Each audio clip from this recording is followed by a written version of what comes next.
कटक रे आसंता अप्रैल 9 तारिख रे हिंदू नववर्ष पालन करबा नै एक सांबादिक सम्मेलन अनुष्ठित हो जायछि। हिंदू नववर्ष महोत्सव समिति पक्षरु दळमुंडा स्थित बाबासागर हाईस्कूल रे आयोजित एक सांबादिक सम्मेलन रे हिंदू नववर्ष को स्वतंत्र भावे पालन करबा को प्रयास करा जायछि। अप्रैल 9 तारिख रे चैत्र शुक्ल प्रतिपदारे बासंती दुर्गापूजा सह नवरात्र आरंभ होता बेले प्रभु श्रीराम राज्याभिषेक नीति अनुष्ठित हेब। तेणु यह पवित्र दिन में निज दुकान और घर को दीपावली भली सजाइबा समिति आह्वान दी। से दिन पीठपुर एक विशाल शोभा बाहरी LIC शहीद पार्क पड़िया निकट में पहुंचवा पर एक सांस्कृतिक और संवर्धन कार्यक्रम आयोजन कर नववर्ष महोत्सव समिति अध्यक्ष।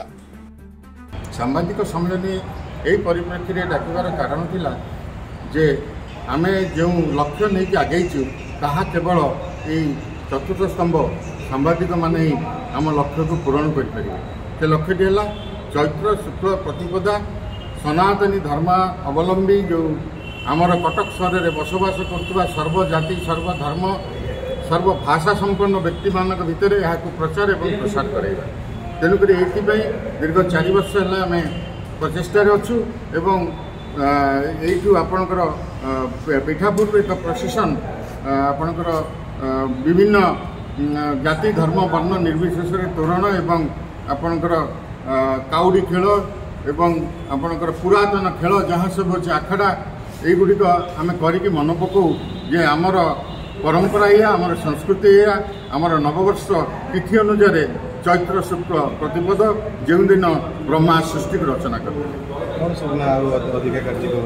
अधिक कार्यक्रम आमर ये प्रशासन जी पहुँचब आपणकर LIC पड़िया निकट में माछुआ बजार LIC पड़िया निकट में एवं सेठारे विभिन्न कटक सहर एवं कटक सहर बाहर आसीथिबा विभिन्न कृति प्रतियोगी एवं संस्कृति की बंचई रखिथिबा व्यक्ति विशेष एवं संस्था मानक संबर्धित करबे। Bureau report Sunstar TV.